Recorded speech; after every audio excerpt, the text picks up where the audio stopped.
नमस्कार मित्रांनो. तर आज आपण पेरू मध्ये एक स्पेशल बेसल डोस टाकणार आहे. तर काय काय टाकलं हे तुम्ही बघत असाल. हे सगळं एकदम मिक्स केलेलं आहे. पण ह्याच्यात तुम्हाला विचार पडला असेल ना की आपण काय काय टाकलं असेल याच्यात. तर ते आपण सविस्तर सांगणार आहे आणि कशा प्रकारे जे खत आपण पेरूसाठी बुडक्यात टाकतोय किंवा मातीद्वारे टाकतोय, वरच टाकतोय, हे सगळं आपण व्यवस्थित दाखवणार आहे. तर आपण याच्यामध्ये 9-24-24 ही 50 किलोचं एक पोत आहे. तर ह्याच्यात आपण ही दोन पोत, एकरी दोन पोत वापरलेलं आहे. तर त्याच्यासोबतच हे सुपर किंग म्हणून आहे, हे 50 किलोचं एक पोत वापरलेलं आहे. तर त्याच्यासोबत आपण अजून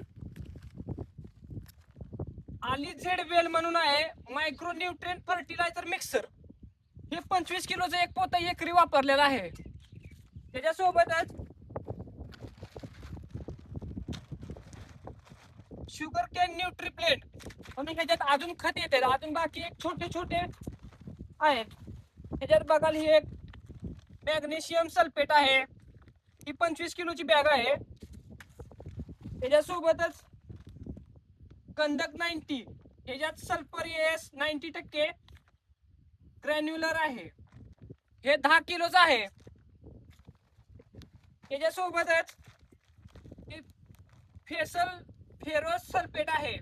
तर ह्याच्यात फेरोस आयरॉन 19% आणि सल्फेट सल्फर 10.5% आहे. तर हे पण 10 किलोची बॅग आहे. त्याच्यासोबतच आपण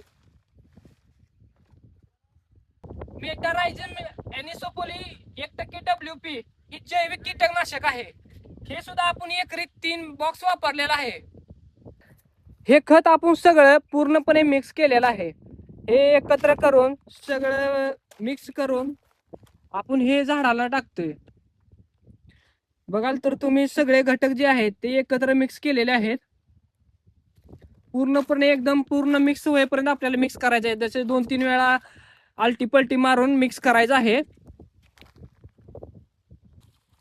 तर मित्रांनो, तुम्ही बघू शकता की खत हे कशा प्रकारे टाकायचं आहे. थोडा आपल्याला खड्डा करायचा आहे आणि झाडाच्या दोन्ही बाजूला 1 फुटाच्या अंतराने तिथे खड्डा काढून त्याच्यात एक मुठीभर खत टाकून त्याच्यावर माती टाकायचं आहे. तर हे अशा प्रकारे आपण प्रत्येक झाडाच्या दोन्ही बाजूला 1 फुटाच्या अंतरावर खत टाकायचं आहे, जेणेकरून डीपचं पाणी तिथं पडेल आणि ते भिजून जाईल. मित्रांनो, आपली पेरूची बाग हार्वेस्टिंग मध्ये आहे. म्हणजे आपण आता 2 तोडे याच्यात केलेले आहेत अगोदर. तर अजून जरा ग्रोथ करावी ह्यासाठी आपण हा भेसळ डोस टाकलेला आहे. तर आता कशा प्रकारे टाकायचं आहे हे तुम्हाला मी सांगितलेलंच आहे आणि कोणकोणते खत पण वापरलेलं आहे ते पण सांगितलेलं आहे. हे मी आता सध्यासाठी वापरलेलं आहे. तर तुम्ही पण तुमच्या झाडांसाठी अशा अवस्थेत झाडं असतील तर वापरू शकता. पण वापरण्याच्या आधी सल्ला घ्या कुणाचा तरी चांगला आणि मगच वापरा. असं डायरेक्ट खत घेऊन वापरणं चुकीचं आहे.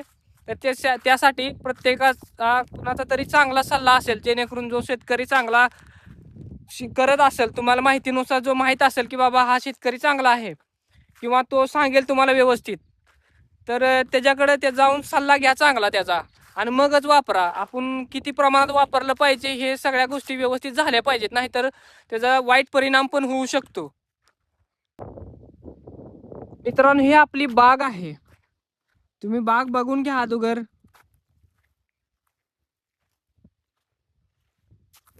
झाडांना पण फळे कशा प्रकारची आहेत आणि फूम पण किती बसलेला आहे तुम्ही बघू शकता. आपण एखादा फळ बघूया व्यवस्थित. आपण 4 दिवसापूर्वीच मला वाटते तोडले, 4 दिवसापूर्वीच. हा मी धावतोय, हे बघा फळ बघू शकता. ही म्हणजे साईज मध्ये आता ही बघा, ही साईज किती झालेली आहे. हे अजून एक 4 दिवसानं मला डबल तोडा येईल.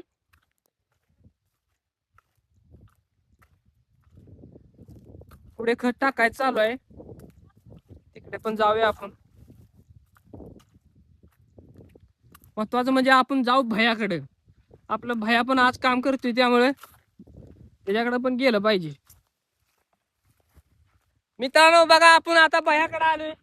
मस्ती बघा, ही दिवसभर असं मस्ती असते ना भयावर, आणि भया असल्याशिवाय रानात मजा पण येत नाही. मग भया काय सांगायचं आपलं?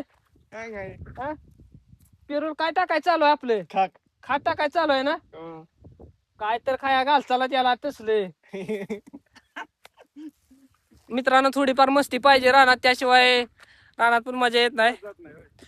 आपला भया एक नंबरचा माणूस आहे. हे अण्णा साहेब आहेत आपले. तर मित्रांनो चालते, ठीक आहे.